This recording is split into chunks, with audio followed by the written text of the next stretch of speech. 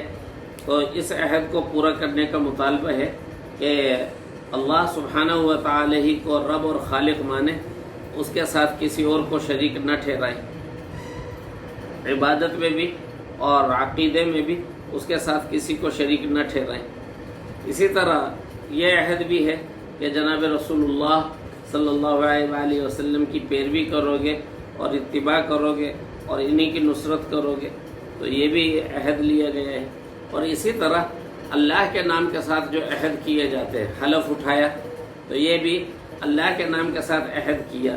ایسے ہی نکاح کے موقع پہ اللہ کی کتاب کی آیات پڑھی گئی، خطبہ دیا گیا اور پھر شریعت محمدیہ کے مطابق نکاح ہوا، تو یہاں میاں بیوی کے درمیان جو معاہدہ ہوا ہے مہر کا اور دیگر حقوق کا، یہ بھی اللہ سبحانہ و تعالی کے نام کے ساتھ کیا ہوا عہد ہے۔ تو یہ تمام عہد اس میں داخل ہیں کہ توحید کا عہد، رسول اللہ صلی اللہ علیہ وآلہ وسلم کی پیروی اور نصرت کا عہد، اور اسی طرح اللہ کے نام کے ساتھ جو حلف اٹھائے جاتے ہیں اور جو عقد کیے جاتے ہیں۔ فرمایا ذالکم وصاکم بہ لعلکم تذکرون، اس نے یہ نصیحت کی ہے تاکید کے ساتھ تاکہ تم اس نصیحت کو قبول کرو۔ پھر آگے ارشاد فرمایا وَأَنَّ هَذَا صِرَاطِي مُسْتَقِيمًا فَاتَّبِعُوهُ وَلَا تَتَّبِعُوا السُّبُلَ فَتَفَرَّقَ بِكُمْ عَنْ سَبِيلِهِ ذَلِكُمْ وَصَّاكُمْ بِهِ لَعَلَّكُمْ تَتَّقُونَ۔ اور اے پیغمبر یہ بھی کہہ دیجئے کہ یہ میرا سیدھا سیدھا راستہ ہے، فَاتَّبِعُوهُ، سو اسی راستے پر چلتے رہو، وَلَا تَتَّبِعُوا السُّبُلَ فَتَفَرَّقَ بِكُمْ عَنْ سَبِيلِهِ، اور دوسرے راستوں پر نہ چلنا کہ وہ تمہیں اللہ کے راستے سے الگ کر دیں گے۔ ذالکم وصاکم بہ لعلکم تتقون، لوگوں یہ باتیں ہیں جن کی اس نے پرزور تاکید کی ہے تاکہ تم متقی بن جاؤ، تاکہ تم اللہ سبحانہ و تعالی کے غصے اور عذاب سے بچ جاؤ۔ یہ آخری حکم ہو گیا، اور آخری حکم یہ ہے کہ صراط مستقیم کو مضبوطی کے ساتھ اختیار کیا جائے اور سیدھی راہ پر رسول اللہ صلی اللہ علیہ وآلہ وسلم کے طریقے پر چلا جائے۔ اور صراط مستقیم کو یہاں کہا گیا صراطی مستقیمہ، اے پیغمبر کہہ دیجئے کہ میرا سیدھا سیدھا راستہ یہ ہے، تو اسی راستے پر چلو۔ حضور اکرم صلی اللہ علیہ وآلہ وسلم جو سیدھا راستہ ہمارے لیے چھوڑ کر گئے ہیں وہ راستہ ہے کتاب اللہ کا اور سنت رسول اللہ کا، جو ہم تک پہنچائی ہے جماعت صحابہ نے۔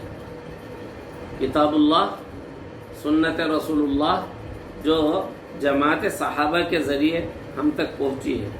اور پھر آگے یہ بھی فرمایا وَلَا تَتَّبِعُوا السُّبُلَ، اور دوسرے راستوں پر نہ چلنا کہ دائیں اور بائیں جو دوسرے راستے نکلتے ہیں ان راستوں پہ نہیں چلنا چاہیے۔ یہ راستے کون کون سے ہیں؟ بنیادی طور پر یہ راستے جو راہ حق سے ہٹتے ہوئے ہیں، یہ راستے 4 ہیں۔ ان 4 راستوں سے آدمی صراط مستقیم سے ہٹ جاتا ہے۔ سب سے پہلا راستہ جو صراط مستقیم سے ہٹا ہوا اس امت میں ملا، وہ راستہ تھا جماعت صحابہ سے بدگمانی کا۔ کسی نے تمام صحابہ کرام سے بدگمانی کی، کسی نے حضرت عثمان رضی اللہ تعالیٰ عنہ سے بدگمانی رکھی، کسی نے حضرت علی رضی اللہ تعالیٰ عنہ سے اور سادات اہل بیت رضوان اللہ تعالیٰ علیہ مجمعین سے بدگمانی کی، تو سلف صالحین سے، جماعت صحابہ سے بدگمانی کا راستہ۔ یہ رافضی بھی تھے جو صحابہ سے بدگمان ہوئے اور گمراہ ہو گئے، یہ خارجی بھی تھے جو صحابہ سے بدگمان ہوئے اور گمراہ ہو گئے، یہ ناصبی بھی تھے جو صحابہ سے بدگمان ہوئے اور گمراہ ہو گئے۔ تو سلف صالحین پر عدم اعتماد اور جماعت صحابہ سے بدگمانی۔ دوسرا راستہ جو ہے وہ ہے تقدیر میں بحث کا، کہ تقدیر کے معاملے میں آدمی کو اجمالی عقیدہ رکھنا چاہیے کہ خیر اور شر جو کچھ بھی ہے اللہ سبحانہ و تعالی کی جانب سے ہے، اور اگر کوئی خیر ملے گی مجھے تو وہ اللہ ہی کے فیصلے سے ملے گی، اللہ کے فیصلے کے بغیر مجھے خیر مل ہی نہیں سکتی، اور جو کچھ شر ہے تو اللہ کے فیصلے سے ہے، اللہ کے فیصلے کے بغیر کوئی شر مجھے پہنچ ہی نہیں سکتا۔ اور یہ کہ اللہ سبحانہ و تعالی نے میری عمر، میرا رزق، میرا عمل، میرا نیک وقت ہونا یا بدبخت ہونا سب ازل میں لکھ دیا ہے، میں اسی کی توفیق سے کوئی نیک عمل کروں گا۔ تو یہ اجمالی عقیدہ کافی ہے۔ اب اس میں آدمی بحث کے اندر پڑ جائے کہ جی مجبور ہے یا با اختیار ہے، تو یہ راستہ بھی ایسا ہے کہ اس راستے کی وجہ سے گمراہ ہوئے۔ رسول اللہ صلی اللہ علیہ وسلم کی ایک حدیث کا مفہوم ہے القدریۃ کلاب النار، تقدیر کے معاملے میں حد سے تجاوز کرنے والے، اور جن باتوں کو اللہ سبحانہ و تعالی نے ہمیں نہیں بتلایا ان باتوں کے معاملے میں بحث کرنے والے، غور و خوض کرنے والے جہنم کے کتے ہیں۔ تو یہ دوسرا راستہ ہے۔ اس راستے سے بھی بہت کچھ آدمی صراط مستقیم سے ہٹ جاتا ہے، گمراہ ہو جاتا ہے۔ تیسرا راستہ جس کی وجہ سے صراط مستقیم سے آدمی ہٹ جاتا ہے وہ راستہ ہے باطل کے ساتھ مرعوبیت اور باطل کے ساتھ محبت والے تعلقات کا۔ باطل سے مرعوب ہو گیا اور باطل کے ساتھ اس نے میل جول رکھا۔ سورہ ممتحنہ پوری ہی اس موضوع پر ہے، اور قرآن کریم میں دوسری جگہ بھی بہت سارے مقامات ہیں جہاں یہ کہا گیا کہ اللہ کے دشمنوں کو اپنا دشمن سمجھو اور اللہ کے دشمنوں سے محبت نہ کرو۔ لا تتخذوا عدوی وعدوکم اولیاء، اللہ کے دشمنوں کو اور اپنے دشمنوں کو دوست نہ بناؤ۔ تو اس چیز کا بہت اہتمام ہونا چاہیے۔ لیکن جب آدمی ایک مرعوبیت میں، منحوس مرعوبیت میں مبتلا ہو جاتا ہے، اپنی چیزیں بری لگنے لگتی ہیں، غیروں کی چیزیں اچھی لگنے لگتی ہیں، غیروں کے طریقے اچھے لگنے لگتے ہیں، اپنے طریقے برے لگنے لگتے ہیں، غیروں کی زبان اور غیروں کی اصطلاحات اچھی لگنے لگتی ہیں، اپنے چال بری لگنے لگتی ہے، اور پھر اس کے ساتھ وہ باطل فرقوں کے اور باطل مذاہب کے لوگوں کے ساتھ اٹھنا بیٹھنا شروع کر دیتا ہے۔ وہاں دین کے بارے میں وسوسے ڈالنے والی باتیں ہوتی ہیں اور بیکار سوالات اٹھائے جاتے ہیں، یہ وہاں بیٹھا رہتا ہے اور ان کی باتیں سنتا رہتا ہے۔ تو یہ تیسرا راستہ ہے جس کے ذریعے وہ گمراہ ہو جاتا ہے۔ اور چوتھا راستہ ہے بدعت کا۔ رسول اللہ صلی اللہ علیہ وسلم ہمیں مکمل دین دے کر گئے ہیں۔ اس دین میں جو بہت ہی پاکیزہ دین ہے، اپنی عقل سے ٹاٹ کا پیوند لگانے کی ضرورت نہیں ہے۔ اپنی طرف سے گھڑنا اور یہ سمجھنا کہ اس مبارک طریقے میں اضافوں کی ضرورت ہے، اپنی طرف سے رسمیں ایجاد کر دینا، اپنی طرف سے بعض پابندیاں لگا دینا، اپنی طرف سے بعض چیزوں کو اختیار کر لینا. تو یہ 4 راستے ہیں. اور میں لا تتبعوا السبل، صراط مستقیم سے ہٹے ہوئے راستوں پر نہ چلنا. فتفرق بکم عن سبیلی، کہ وہ تمہیں اللہ کے راستے سے الگ کر دیں گے. آپ نے دیکھا ہوگا کہ سیدھا راستہ ہوتا ہے، پھر اس راستے سے ایک راستہ دائیں یا بائیں نکل رہا ہوتا ہے. شروع میں جب وہ نکلتا ہے نا تو ایسا لگتا ہے جیسے سیدھے راستے سے چند انچ ہٹے، لیکن اگر جلدی سے واپس نہ پلٹا اور رجوع نہ کیا تو تھوڑی ہی دیر گزرے گی، یہ اس سے بہت دور ہو جائے گا، کئی میٹر دور ہو جائے گا، پھر کئی کلومیٹر دور ہو جائے گا، پھر کوسوں دور ہو جائے گا. پتہ چلا کہ منزل پہ پہنچنے کی بجائے وہ اور کہیں ہلاکت کے گڑھے میں جا کر گر گئے اور ختم ہو گئے. تو قرآن و سنت کو اور جماعت صحابہ کے ذریعے حضور صلی اللہ علیہ وآلہ وسلم کا جو طریقہ اور شریعت ہم تک پہنچی ہے اس کو مضبوطی سے تھامنا چاہیے. اور یہ جو 4 راستے ہیں ان راستوں سے بہت بچنا چاہیے. بدگمانی کا راستہ، تقریر کے اندر بحث اور شکوک و شبہات کا راستہ، اور مرعوبیت کا راستہ اور بدعت کا راستہ. ذالکم وصاکم بہ لعلکم تتقون. میں یہ پرزور تاکید کر دی ہے تمہیں، لعلکم تتقون، تاکہ تم بچ سکو. اللہ سبحانہ و تعالی ہم سب کو صراط مستقیم عطا فرمائے، صراط مستقیم پر مرتے دم تک قائم و دائم رکھے، اور بدگمانی کے راستوں سے، مرعوبیت کے راستوں سے، بدعت کے راستوں سے اور بلا وجہ کی بحث اور غور و خوض کے راستے سے ہم سب کی حفاظت فرمائے. وآخر دعوانا الحمد للہ رب العالمین.